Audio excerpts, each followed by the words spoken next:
공근 선생님 혹시 인터뷰 잠깐 가능하실까요? 네네. 시대인지 유튜브 채널인데 갑자기 오셔서 카메라를 이렇게 오는 거예요? 이렇게 막 찾아오시는 건가요? 수학 영역에서 EBS 연기 학습이 정말로 중요한가요? 갑자기 하는 거예요? 네네. EBS요.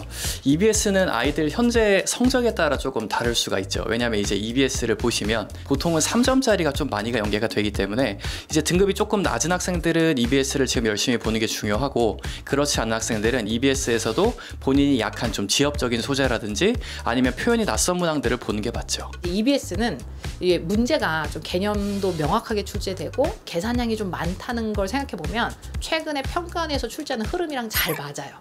그래서 풀면 반드시 도움은 되거든요. 그래서 안 풀면 손해는 아니지만 풀면 이득은 된다. 이거 안 보고 가는 건 좀 바보짓이지 않을까. 출제위원과 검토위원들은 전부 다 숙지하고 들어가는데 수험생이 안 보고 들어가는 건 좀 그렇지 않겠습니까? EBS 공부를 하는 것이 정말 평가원 시험에 도움이 되는지, 그리고 선생님이 느끼시기에 어떻게 좀 연계가 되고 있는지. EBS의 연계율은 한 수학에서는 50% 정도라고 생각을 하는데, 다만 이제 그게 연계가 막 적중했다 이 느낌이 아니고 유사하다, 활용됐다 이 정도가 강할 것 같아요. 뭐 확실하게 변별을 하는 번호인 15번이나 22번, 28번, 30번은 사실은 연계율이 좀 낮은 편이긴 해요. 최근에 연계가 된 거를 좀 생각을 해보면 일단 구모 30번 같이 적분 문제가 나왔었는데 아주 똑같은 변형은 아니지만 그런 형태의 유형들이 수능 완성 적분 파트에 많이 들어가 있고 모의고사 파트에도 들어가 있고요. 그리고 6월 모의평가 올해 거 6월 모의평가 27번도 반원 안에 이제 사다리꼴이 들어가 있는 문항이었는데 그게 수능 특강에 반원 안에 삼각형이 들어가 있는 형태로 출제가 된 적이 있기 때문에 어느 정도 연계가 된다고 볼 수 있을 것 같아요. 실제로 진짜 연계가 돼요. 이제 9월 모의평가가 얼마나 연계가 되는지 표입니다. 이제 13번 같은 경우 보면 이렇게 fx를 분모해서 묶어내서 분모가 0이 되지 않도록 하는 경우를 이렇게 판단하는 문제가 실제로 거의 함수가 유사하게 그렇게 나왔고요. 14번 같은 경우는 사실 그렇게 어려운 문제는 아니었지만 거의 이렇게 똑같이 이렇게 나왔습니다. 그러면 6월, 9월 모의고사만 연계되고 정작 수능에서는 연계 안 되는 거 아니에요? 작년 수능에 보면 20번, 21번, 22번 주요 문항, 공통 주요 문항 번호대에서 연계가 실제로 되었어요. 21번에 보시면 모든 x에 대해서 리미트 값이 존재한다. 모든 실수의 a에 대해서 이렇게 극한값이 존재한다. 이 문구까지 거의 동일하게 나와서 사실은 학생들이 이 문제를 풀었으면 실제로 연계를 느꼈을 것 같아요. 그럼 EBS 공부 이렇게 하지는 말아라 하는 거 있으실까요? 발상만 보고 이게 약간 계산을 뭉개는 친구도 있는데 이러면 그 계산을 뭉개는 자체가 나쁜 습관으로 남아요. 그러면 이제 시험장에 가서 독이 될 수 있기 때문에 반드시 문제에서 답으로 끌어가는 과정에서 머리에서 생각한 거랑 손이랑 딱 일치하는 상태로 끝까지 이제 완벽하게 구현하는 작업을 연습하셔야 됩니다. 그러니까 이제 아이들이 EBS를 풀기 싫을 때 제일 많이 하는 얘기가 뭐냐면은 계산이 조금 복잡하다. 제가 이제 아이들에게 해주고 싶은 얘기는 계산이 복잡한 문제도 충분히 출제가 될 수 있고 계산 능력도 분명히 평가 요소이면서 그 다음에 동시에 아이들이 이제 파이널 기간이 되면은 이런 걸 좋아해요. 흔히 체화라고 표현을 하는데 배운 내용을 이쁘게 적용해서 간결하게 풀리는 이런 것들을 좋아하는데 그런 것들이랑 EBS가 좀 안 맞다고 느끼니까 아이들이 EBS를 싫어하는 경향이 있는데 그렇게 이쁜 문제들만 출제되지 않는 게 또 요즘 기조기도 하니까 아이들이 거르지 말고 좀 잘 풀어봤으면 좋겠습니다. 네. 이 내신처럼 준비한 애들이 있어요. 그러니까 숫자만 바꿔서 이렇게 내지 않을까라는 생각으로 모든 문항을 암기해서 이렇게 푸는 친구들이 있는데 그렇게 푸는 건 반대.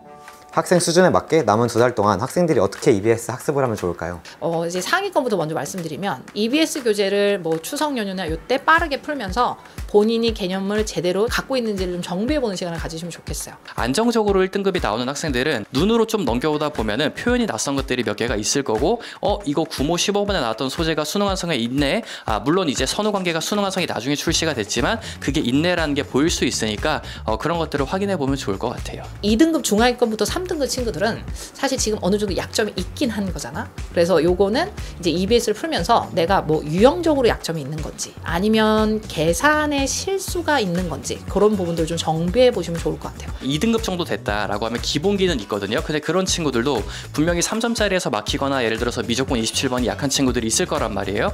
그런 친구들은 본인이 자주 틀리는 파트 정도는 수능 완성을 유형 정리를 좀 하고 넘어가는 게 좋고 4등급 이하 친구들은 지금 최단 시간 동안 최고의 효율을 이룰 수 있는 교재가 EBS예요. 등급이 조금 낮은 학생들, 예를 들어서 9월 모의평가를 기준으로 3등급, 4등급을 받은 학생들은 제 생각에는 그냥 EBS를 완독하는 게 좋아요. 학생의 수준에 맞게 이렇게 공부법이 있다고 생각하지는 않고 우리가 평소에 1일 1실모를 지금 시기에 하고 계시잖아요. 근데 실전 모의고사라는 게 수능 완성 뒤쪽에 5회분이 있어요. 걔를 이제 하루에 한 개씩 5일 동안 풀어보는 거죠, 그냥. 그 다음에 부족한 부분이 있으면 엔제로 우리가 보완하잖아요. 똑같이 수능 특강하고 수능 완성도 유형별로 정리가 돼 있으니까 걔를 그냥 한번 풀어보는 거죠. 수능까지 스포트를 낼 파이널 시기에 모의고사를 공부에 어떻게 활용하면 좋을까요? 1일 1실모를 하는 게 좋을 것 같아요. 어차피 우리가 100분 안에 내 실력을 얼마나 쏟아내는가가 중요하잖아요. 그래서 하루에 실무 하나씩 풀고 그래서 걔로 진단을 먼저 하고 부족한 단원을 거기서 캐치하는 게 중요하고요. 그래서 나머지 시간 1시간 정도 더 투자해서 우리 그 단원 부족한 부분이 있는 걸 엔제로 보완한다. 1일 1실모 통해서 진단, 두 번째로 그 진단한 걸 보완. 모의고사를 푸는 것의 의미는 무조건 시간 관리다. 그렇기 때문에 마지노선을 반드시 정해놓고 예를 들어 내가 50분 이내에 내가 한 큐에 풀리는 문제들은 다 한번 풀어보겠다라는 판단을 해서 시간 관리를 연습하는 걸 반드시 해야 되고, 맞은 문제여도 내가 논리가 완벽하지 않았거나 찍듯이 푼 문제가 있으면 반드시 사고 과정을 한 번은 더 살펴봐야 됩니다. 첫 번째는 본인의 약점을 체크하기 위한 용도, 그리고 두 번째는 100분이라는 시간에 대한 경험치를 늘리기 위한 작업, 이렇게 두 가지인데, 이 첫 번째는 이 약점 체크는 뭐 늘 그렇듯 시험을 보고 나면 틀린 문제가 생기니까 내가 이 문제를 어떻게 접근하면 좋은지 다시 보셔야 돼요. 즉 의도에 맞는 최적화된 풀이를 고민해 보는 거죠. 항상 다세트 될 때마다 묶어놓고 한 번씩 점검을 해보시면 좋아요. 사실 요즘 시험지가 옛날 가나형 시절보다 시험지가 더 어려워요. 그러니까 이게 문제가 어렵다는 게 아니라 형태적으로 너무 불편해. 이게 객관식도 있고 주관식도 있는데 그 안에서 선택과 공통도 남겨서 구역이 4개예요. 그러니까 그 안에서 100분 안에 얼마나 효율적으로 이 구역을 나눠야 되는지에 대한 고민들도 하셔야 되거든요. 재수종합반 수업도 많이 하실 텐데 네네. 재수종합반 학생들이 가장 많이 가지고 있는 고민은 무엇이고 또 어떤 조언을 해주고 계시는지. 사실은 이 시기에 아이들이 가장 고민이 있는 건 뭐냐면 마음이 너무 불안해요. 마음이 너무 불안해요. 왜냐하면 그동안 열심히 해왔기 때문에 불안한 거거든요. 해왔기 때문에 그것에 대한 그간의 노력에 대한 결과가 기대치가 있고, 이게 보상을 받고 싶은데 시험이 좀 어렵게 나와버리면 그게 이제 표현이 안 될 때가 있으니까 되게 회의감을 많이 느껴요. 내가 남은 시간 동안 공부를 해서 성적을 올릴 수 있을까? 이런 걱정을 되게 많이 하는데, 예측 불가능한 것에 대해서 너무 예측하려고 하면서 괴로워하기보다는 우리가 통제할 수 있는 부분에 대해서 신경을 쓰는 게 맞다. 마지막으로 그 가르치신 학생 중에서 기억에 남으시는 파이널 시기에 성적을 많이 올린 학생이 있으신가요? 너무 많죠. 너무 많은데 그 중에 기억에 남는 친구가 한 명 있어요. 5월달, 6월달 정도의 3등급 정도 친구였는데 결국 수능에서 96점을 받았어요. 그 친구가 어떻게 했냐면 수업을 듣고 똑같은 문제를 3번, 4번씩 푸는 거예요. 똑같은 문제를 3번, 4번 푼다고 해서 이제 성적이 오르진 않더라고요.